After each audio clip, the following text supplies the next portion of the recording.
26 years. What was it tonight that allowed you to beat them that soundly? I mean, we know they're a good team, and, you know, they're well coached, and they have really good players. They just haven't really got it going yet. So, I mean, we knew they were going to come out and give us their best shot, and so we had to be able to dictate offense and defense, and I think we did that well. And our bench helped a lot, too, which helped us down the stretch as well. Yeah, I agree with Sab. That's just a young team. They're still in their rebuilding phase. It's not a knock towards them. They all are very, very talented, and it's going to take a couple more games, and they'll be right back at it. But I think we just came out and executed as a team today, and it showed. You know, Coach said the other day you might have gotten his game ball for your contribution the other night. You filled up on both ends tonight. Is it nice to be two-way that way? Yeah, it feels good to be kind of back to my game, like getting steals and helping my team on the offensive end by playing well on defense. So, all glory to my team. I give it all to them. So, yeah. Sabrina, you guys the last 3 years have had a good home court advantage, but does it seem like you guys are really dismantling teams this year that you've taken it to another level in terms of defending this gym? For sure. I mean, having 10,000 and, you know, 11,000 this weekend is crazy. I feel like every single game we play, we're at 10,000 or more, and that gives us a huge advantage. I mean, that pumps us up and fires us up, and they stay engaged throughout the whole game. I mean, I don't see people start leaving until maybe 2 or 3 minutes left in the game when we're up by a lot, and so I know that helps us, and, you know, I think that goes to show that we're a fun basketball team to watch, and, I mean, we're going to need them down the stretch in this Pac-12 and the NCAA tournament to keep giving us that juice. Do you sense that even teams like Colorado and Utah that play in the Pac-12 are a little, you know, off their game at the start? For sure. I mean, especially the young kids, you know, being a freshman or sophomore and coming into an environment like this is not easy. And so you can definitely tell that some people are a little bit more nervous, and teams know, I mean, this is a really tough place to play, and I think it's one of the toughest places to play in the country, and I think teams are kind of starting to understand that and really realize that we have an advantage when we play at home. Sabrina, you and Ricky obviously have a lot to pick and roll together, but when Lydia came in, it looked like you two had a lot of chemistry as well. Can you just talk about the success of that today? Yeah, I mean, Lydia's gotten so much better on both ends of the floor, and her ability to read and just how quick she is helps, and so she sets that ball screen and rolls really fast, and I think the attention always is on Ruthie, and people might not take her so seriously, and so she gets, you know, easy layups at the basket. She sets great screens, she rolls, she hustles on defense, on offense, getting rebounds, and so she should be rewarded. So she sets good screens, and we practice it every day with all our bigs, and so it's not just me and Ruthie, but Lydia's doing a tremendous job as well. And, you know, we've seen over the last couple of years Kelly start to push different buttons as conference play starts and take this team's game to another level. Going through it on the inside for the first time, what's it been like the last week or so just watching PG kind of get you guys primed for conference play? I mean, it's really cool. It's definitely a different coaching style than what I'm used to, but this is what it takes to be on a championship level, and it's what I signed up for. So, I mean, I'm all in for it. It's been cool. My coaches are awesome. My teammates are awesome, so it's been nothing short of amazing. All right, thanks, Ab. Okay, autograph time, you guys. Kaboom! Hey, you had a below average night, kid. Huh? 1 turnover?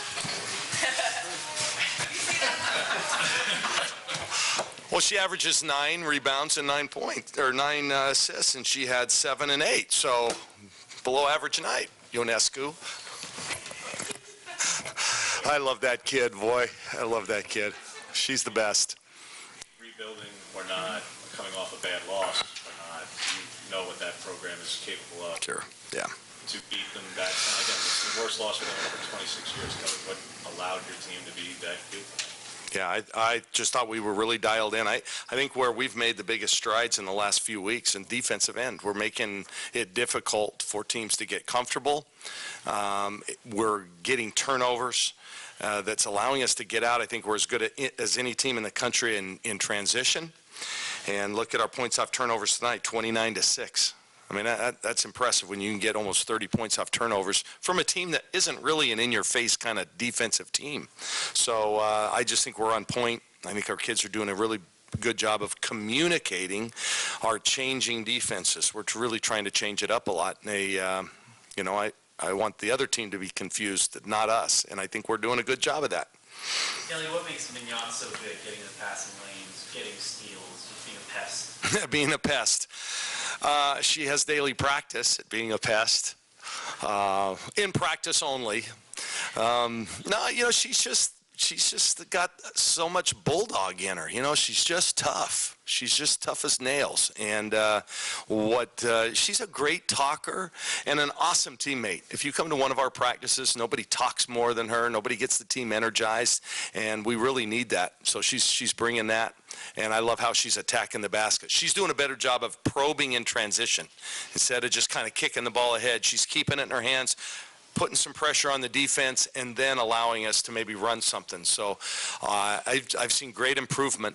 You know, Maite was doing this for 4 years, and she has to cram all that time into, you know, a few months, and it's not easy, but she's getting better.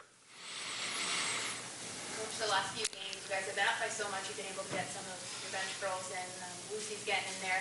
How beneficial is that, getting them used to the Pac-12 in terms of what it will mean for them down the stretch? Yeah, I think it's great. I mean, it's a team game. You want everybody to play if they can and if they've earned it. Yeah, it's a long race, a long grind, and so any time you can get Ruthie an extra 5 minutes of rest, that's a good thing. At the same time, you've got some iconic players, and not that we're doing this for the numbers, but you want them to have an opportunity to to build on their legacies as well. So it's a fine line. I wouldn't play the other kids just to play them. They've earned it. And when they go in, they're doing a great job. So it's nice to know that we have a good deep bench that can all contribute. And they all did this weekend. It was nice to see everybody got at least one assist tonight. So that's our signature. And, and everybody was included. When you're rotating some of your starters in the fourth quarter, are you trying to create some sort of dynamic when you see how they play together? Kind of what's the goal? No, I mean, sometimes it's hard to just come out in the third quarter and then not play again. And the kids that are in there, they're typically not in game shape to play an entire quarter the way we want to play it. And so, I think it's important to give them a rest for a minute or two. And that's all we did. We put Mignon and Sabrina in for about a minute and a half each, and then I just thought it was important then to get Ruth in and give Lydia a little applause. What do you call that? Recognition. Because I thought she played a really good game.